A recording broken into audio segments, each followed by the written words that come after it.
Hey there, movie lovers. Welcome back to Rocky Watches Movies. Today we're flying faster than a speeding bullet into the world of Superman 2. This 1980 blockbuster brought us General Zod, epic battles, and emotional twists. But behind all the action and flying punches lies a story full of drama, controversy, and surprising secrets. From cast clashes to alternate cuts, we're lifting the curtain on what really happened behind the scenes. So put your underpants on outside your trousers and let's fly through 20 things you never knew about Superman 2.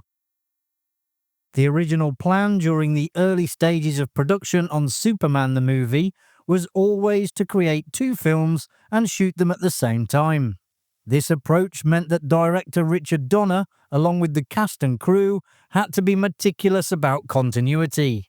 On any given day, they might be filming multiple scenes set in the Daily Planet, each intended for different parts of the two separate films. Because of this simultaneous schedule, a significant portion of Superman 2 had already been filmed by the time the first film hit cinemas, leaving only the final touches for Donner to complete.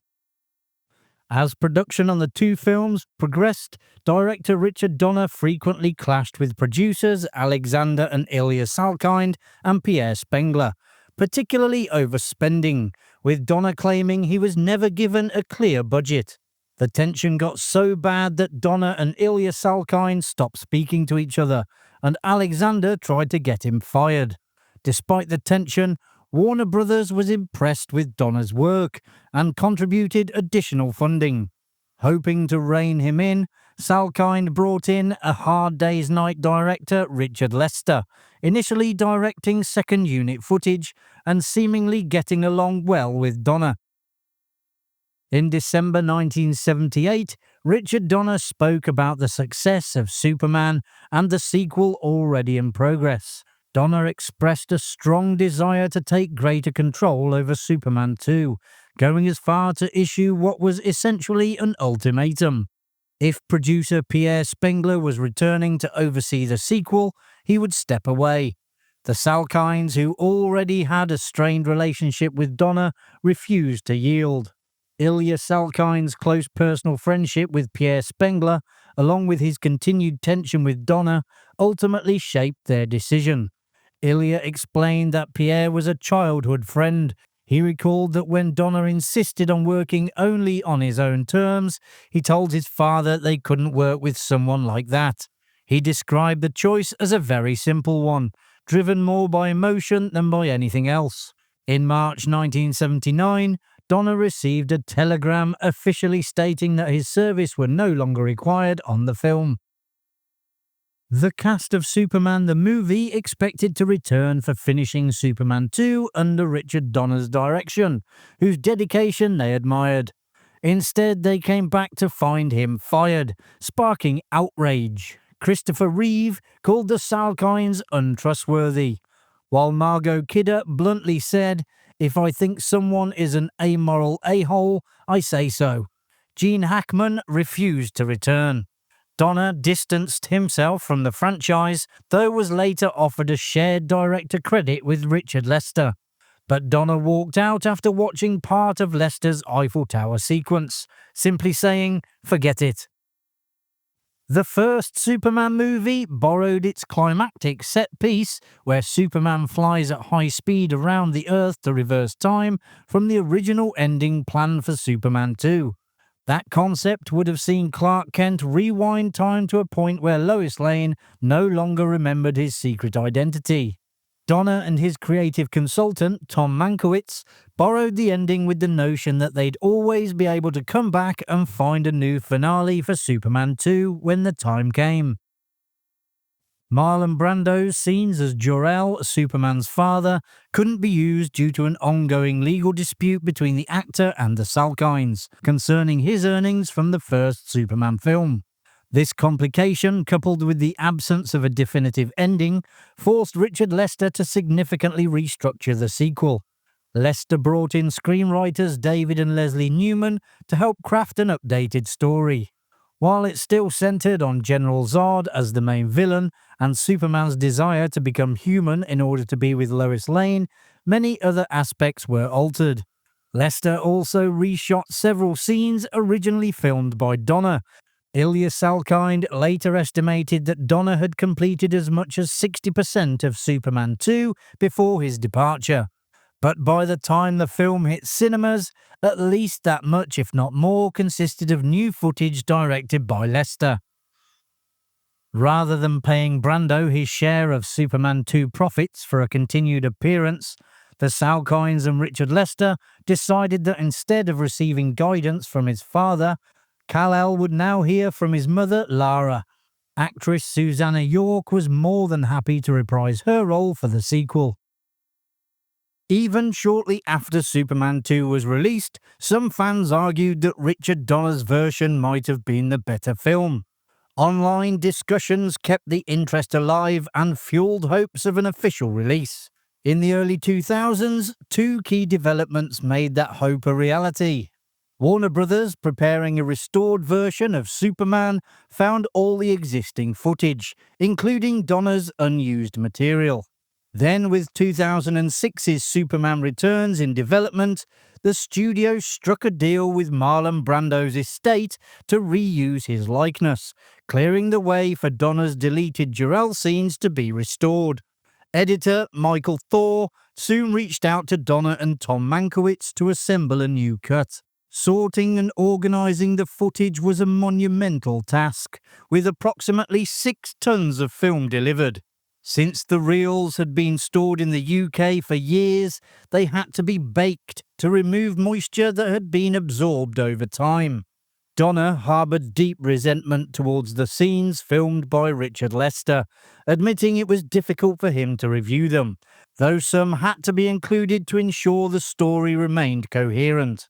Superman 2, the Richard Donner cut, was finally released in November 2006. It brought Jor-El back into the story, restored Donner's original beginning, scrapping the Eiffel Tower scene altogether, and included the original ending of Superman turning back time, which was used in Superman the movie.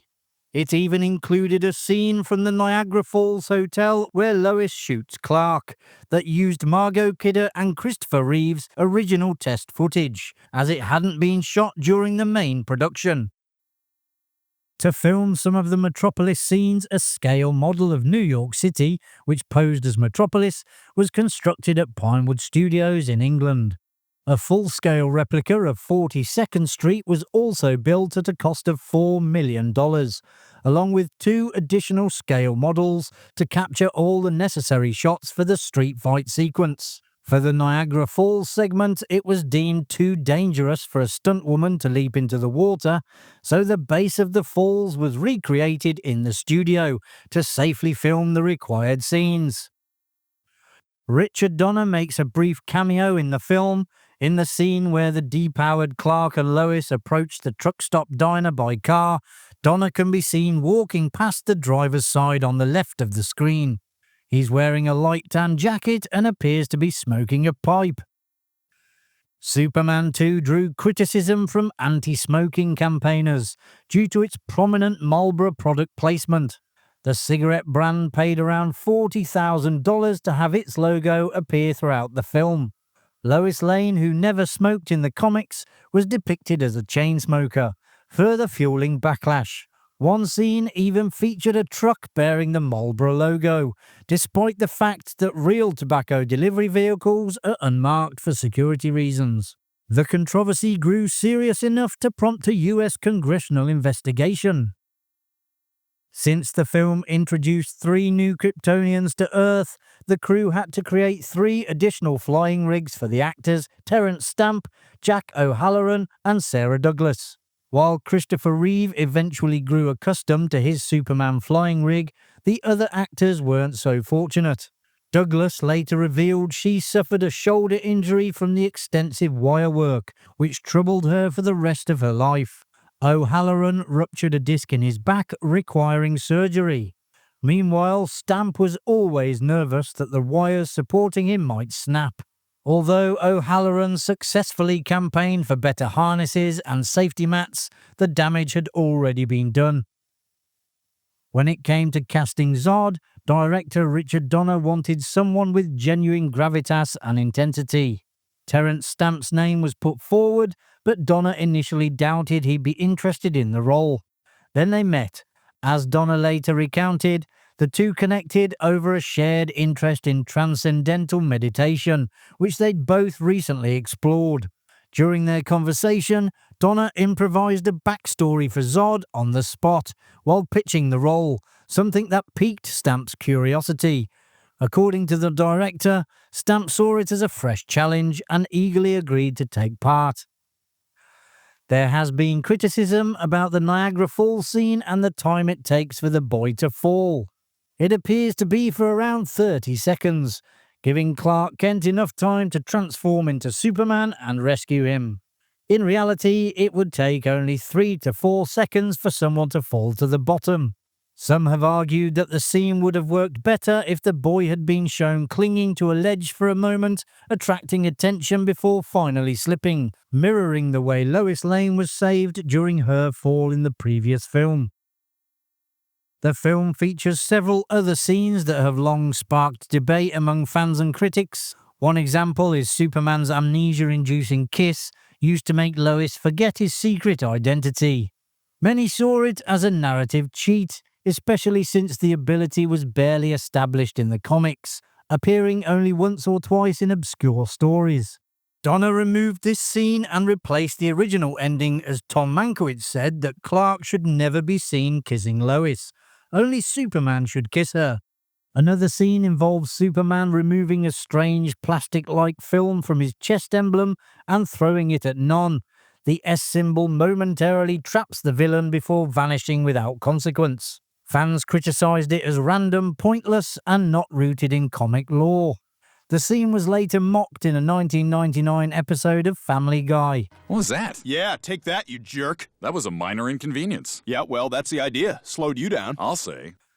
The ending delivers an emotional breakup between Clark Kent and Lois Lane, who realise they can't be together, as Superman must remain a secret for the greater good. Lois, heartbroken, breaks down over their doomed romance, prompting Clark to give her the memory-erasing kiss, so she forgets he's Superman. Margot Kidder's performance is raw and convincing, largely because it reflected her real-life struggles at the time, including the collapse of her brief marriage to actor John Hurd. Director Richard Lester later admitted he used her emotional state to enhance the scene, saying, "It was the only time that I've ever been quite so manipulative. She was so out of it and so emotionally distraught that it was really a lovely performance." Jack O'Halloran, who played the Kryptonian Non, had already clashed with producer Spengler over a missing paycheck, once confronted Christopher Reeve physically over his on-set attitude. O'Halloran pinned Reeve against a wall. Years later, he called Reeve a bit of an ass, who believed his own publicity too much, though he acknowledged Reeve's improved outlook later in life. Co-star Sarah Douglas supported O'Halloran's account, recalling how the intense shoot wore everyone down. She said Reeve definitely changed, from an innocent at the start to someone less understanding by the end, despite remaining the greatest Superman. The first resistance Zod encounters on Earth comes from a small-town sheriff and his deputy. The sheriff, who speaks with a Louisiana accent, is visibly baffled by what he's witnessing. The character closely resembles Sheriff J.W. Pepper from the James Bond film Live and Let Die, which just so happens to be written by Tom Mankiewicz. As both sheriffs were played by Clifton James, there's a theory that he effectively reprised his role as J.W. Pepper in Superman 2. Planning the promotional tour was tricky with all the goings-on behind the scenes. Warner Brothers worried that outspoken stars like Margot Kidder or Christopher Reeve might criticise the filmmakers publicly. In the end, only one actor was chosen for the full 9-month global press tour, Sarah Douglas, who plays Ursa. She believed her selection was partly due to her distance from the on-set conflicts and the lack of involvement in out-of-hours socialising with the American cast. She said she was put through some rigorous tests to see how she would handle situations around the world. Superman 2 had a long, staggered release, first showing in Australia in December 1980, followed by other countries up until it was finally released in the United States in the summer of 1981. It was a box office triumph. It broke the Friday box office record on its opening day, then topped the all-time best one-day gross the very next day, followed by a new record for the highest grossing opening weekend, and then best week ever, pulling in $24 million. And there you have it, folks. You now know a little bit more about Superman 2. If you enjoyed the video, which I presume you did as you got this far, hit that like button and subscribe so you don't miss any future videos coming to Rocky Watches Movies. Thanks for watching. I'll see you in the next one. Bye for now.